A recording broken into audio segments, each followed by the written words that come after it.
Happy Thursday, friends. Alex Austin here, Secret Frequencies. So, before I meditate and channel, and you can learn about my meditation method at alexaustin.com, alexaustincomics.com, I wanted to run quickly through some of the most pivotal books in my spiritual awakening journey, in my learning metaphysics. And these are kind of from all corners of the globe, metaphysics.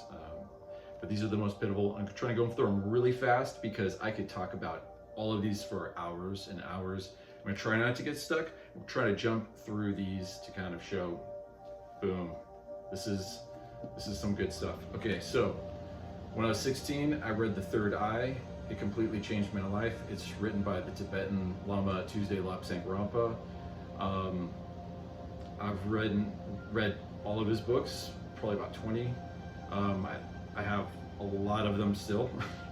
When I got sober, when I was 17, in order to stay sober, I was calling my sponsor from a payphone. I'm like, how do I do this? You know, I really wanted to use, and he was like, 11th step, go to God. Prayer and meditation, you know, go to God. He's like, I don't care what you pray to or you meditate with. It could be a doorknob, I don't care, just do it. And so I meditated at least an hour minimum every day from then on. And it's only kind of increased. I mean, I don't do absolutely every day and ever. There's skips, but consistently for the most part, I've been meditating at least an hour a day. So anyways, Tuesday Lobsang Rampa, the Tibetan Lama I was talking about, became a student of his teachings, and he said that everyone had the latent abilities for telepathy, astral projection, clairvoyancy.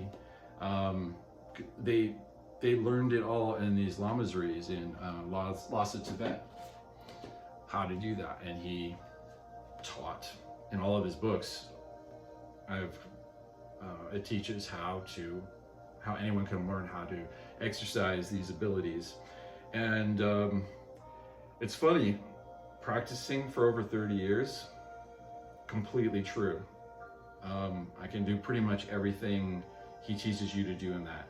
He doesn't go too much in detail on levitation and visibility, so I'm still working on those. But all the other ones, I totally, I've been practicing those for a long time, and it's true, so reading that stuff can be very helpful, and then meditating on it and then practicing it. Raja Yoga is a great yogi publication book. I've had so much expansion from so many yogis. The Secret Doctrine of the Rosicrucians. I come from a long line of Rosicrucians from Denmark, and this wisdom is very similar to the yogis, the Tibetans. It's just written a little bit differently. This is based on Hermeticism. It comes from a Hermeticism base. The teachings of Hermes I'm going to butcher his name, but anyways, it's said that pretty much every philosophy is based on Hermeticism, and the Rosicrucians, there's a jump straight off of that. Mystic Christianity. This goes into Jesus, Yeshua. In his time, when he was a young man and they had religious temples, he was so against dogma. He was like, dude, this is not cool. He was arguing with the priests, about all their rules and shit, And so I don't feel like he would feel all these rules and all this dogma. I don't think he would approve of it. And was he the son of God? Yes. And so are you.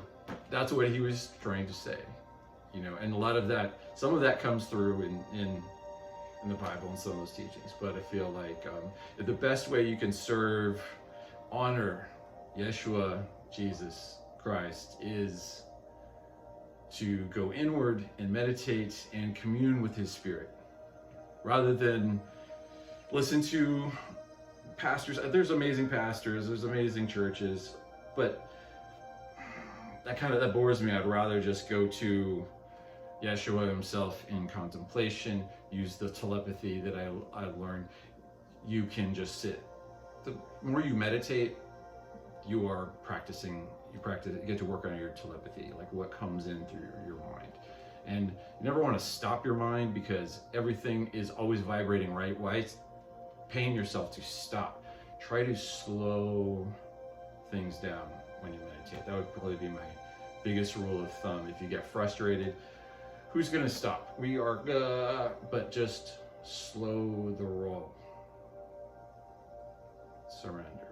Surrender to the present moment, I would say, is like one of my biggest tips if you're trying to meditate and you're having troubles. Okay, so yes, this is Christianity. There's a lot of great stuff. He also went to the Egyptian pyramids and mastered their philosophy, and Tibet. He mastered their philosophy before he, during his walk. And they were all like, "Yep, you're the dude." He passed all their trials with flying colors. I think it goes into that, or at least in some of my books. Carlos Castaneda. So I had the pleasure of being taught by one of his students, a gentleman named Gonzalo, who's a shaman, Mexican, and came from a long line of Mexican shamans. And he's who I learned how to work energy work with. And I was just reading the Rosicrucian book, and it tied in perfectly with his shaman teachings. And so I was fully ready to hear about how energy works, because I had already seen in the Rosicrucian books, it talks about,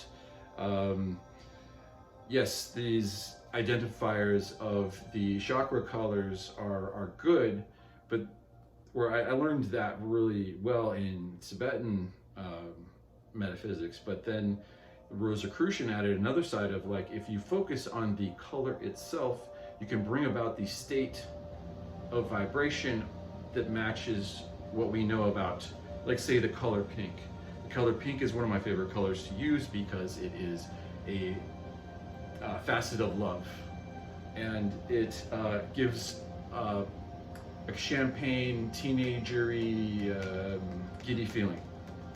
So when I send people energy, a lot of times I used to use the word, color pink, visualize that. So, or white or gold or whatever color I'm trying to project, and so then I learned about doing it in the wild and doing some massive energy work and like affecting entire blocks of people, and then and then I've expanded and become a bit more of a masterful of that shaman work since I worked with him.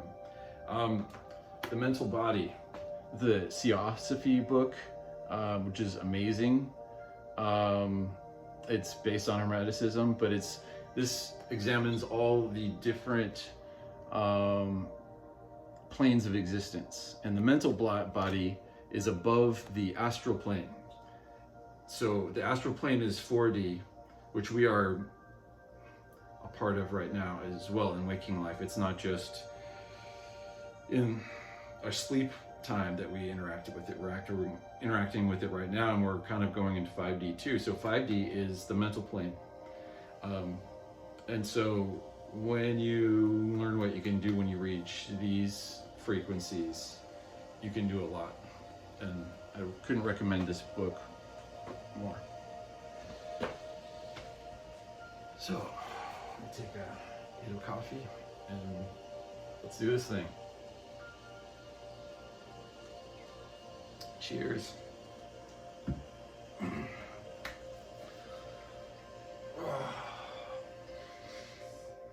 Oh, and I'm thinking of asking my guides what is going on the planet right now for everyone to know about. That's my idea.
We love you, we love you, we love you, we love you.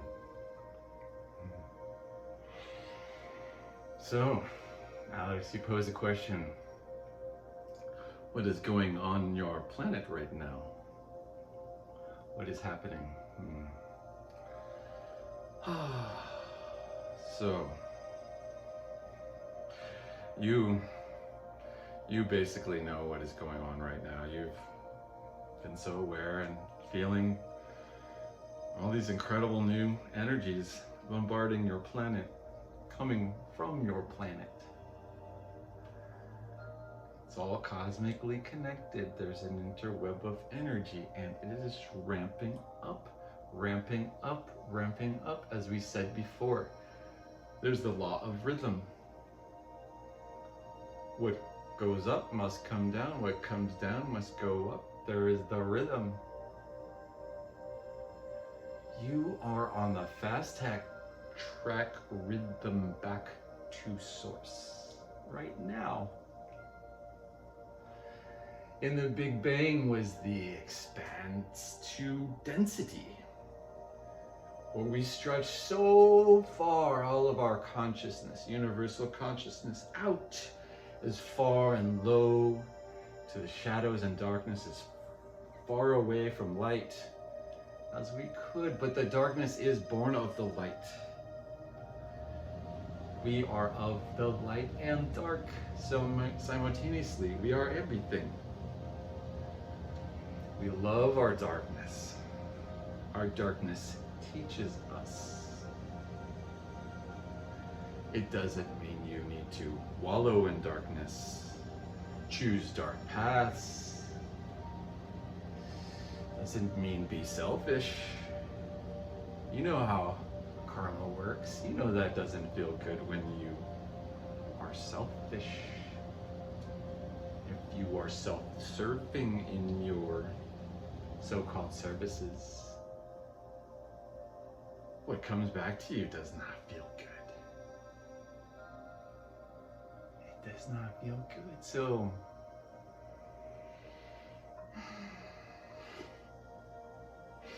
So right now, as you are hurtling towards the light, you just want more. But this is important to remember.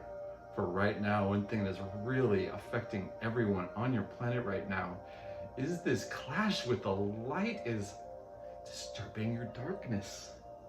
It's disturbing your darkness, the darkness inside your body, your traumas, all the times you thought you weren't loved. And now comes the love. The love comes. And so when you address these traumas where you thought you weren't loved, where you felt you weren't loved, you get to go to those memories, feel them out as you pass through this new cosmic energies of your solar system and your planet. As you go through this, you must feel your feelings. Your feelings is you have forever, because you are consciousness and you can feel all times.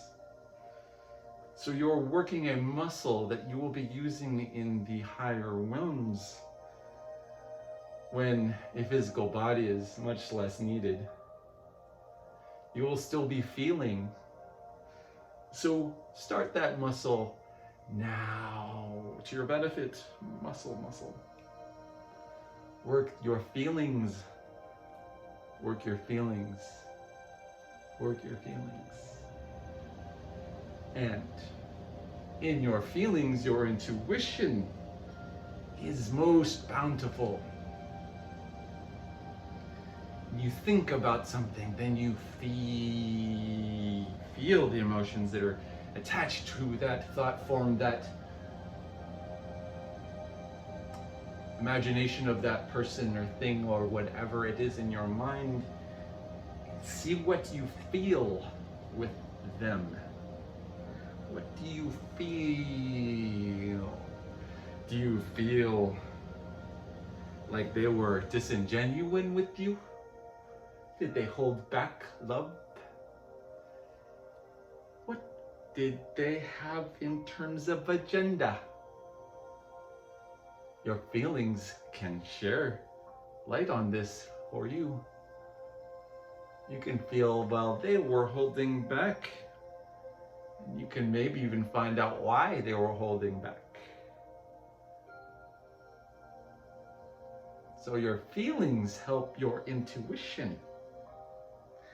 And they help your ascension. They help your growth, your expansion. As you expand, you get closer to source, That crown chakra just resonates higher and higher and higher. It lets in more wisdom and light and love and love and love and love.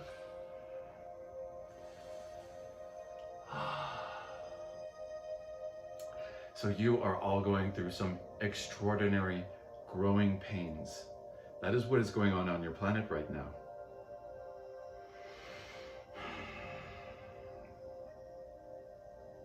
Alex is dealing with it. It is not easy for him. We know it's not easy for any of you. And Alex can attest, he has joys and amongst his pain, he's never been happier and freer. But he is also processing his trauma at the same time. He's becoming more sovereign. He's not allowing anything that doesn't resonate with him anymore, even if it used to be part of a cultural tradition. And it was something he grew up with from birth. He rejects it. He only does what resonates.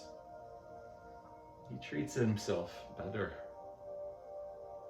He knows he deserves to be treated better, so he kind of treats himself like he's on a date with himself and tries to shower himself with activities that help him, his body, his health, his state of mind, his productivity and creativity, leveraging in the highest ways he feels intuited to do. That is what we are noticing most all of you are doing right now. I retract that, not most all of, but the numbers of practice that are following this that we just described in honoring yourself, leaning into self-care, self-love, because you are always worth it. You are always worth it. You never deserve not to be loved. You were always loved. You were always loved. You were always loved. Just the person there standing in front of you didn't know how to do it. They were blocked. They were blocked by their ancestors, as you were. We are unblocking now. the energies coming up through us are going to make us shake this debris of lower density from our minds, bodies, souls. Shake through, shake off the density. But it is a process you cannot rush. It gets very gritty and grimy. There might be a lot of not wanting to get out of bed, a lot of just doing things that help you get through depression. Depression, it happens as this stuff comes up. Just love yourself harder and harder as you face these shadows. We are on the upswing in the rhythm. We are fast tracking towards source. So it's going to get better and better when you clean your body of toxins. When you clean your body of toxins, you imagine. Alex has done fasts for 10 days. Remembers how clean and wonderful he felt after. So, you're going to feel better in the long run.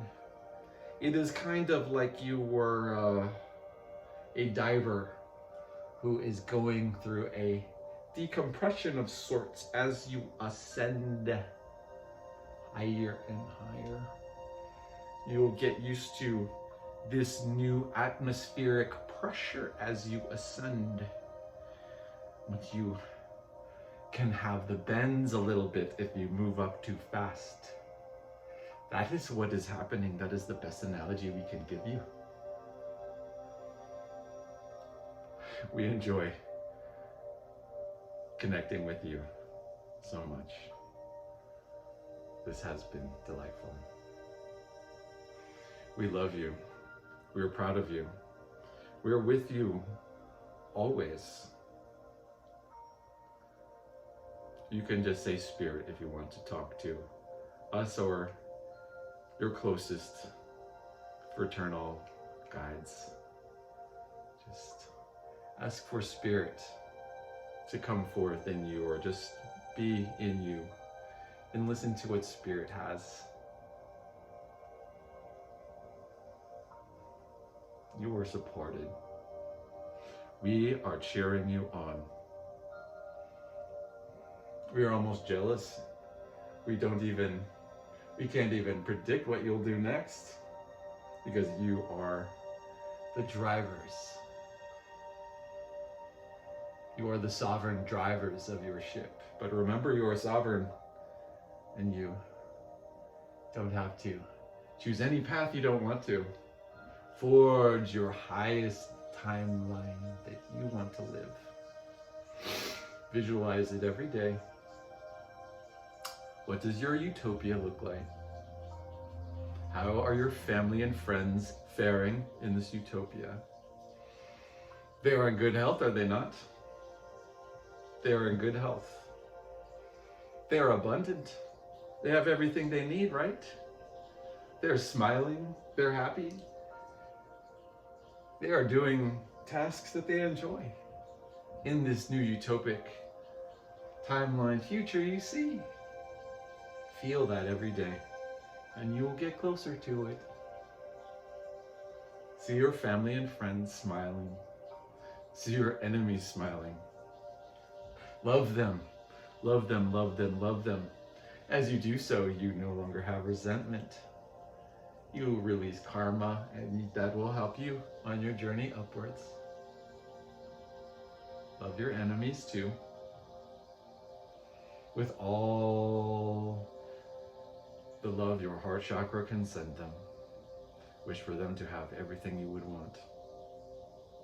Unconditional infinite love is for the universe looking back upon itself. Thank you. We love you, we love you, we love you, we love you.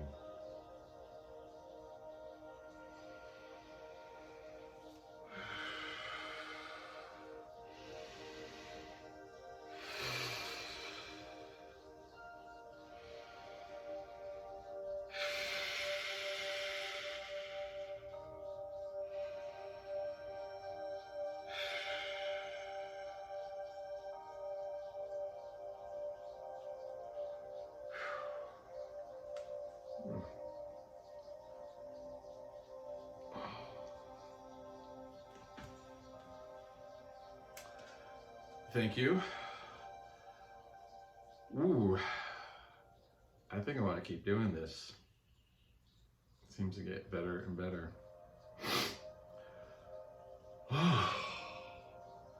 Whoa. I hope you enjoyed that message. I'm glad I decided to give myself a question to answer, not just let them just spill all my secrets instead of a topic, you know. Blessings. Blessings. Happy Thursday. You are sacred. And I'm grateful for your presence and your consciousness that is connected to all that is.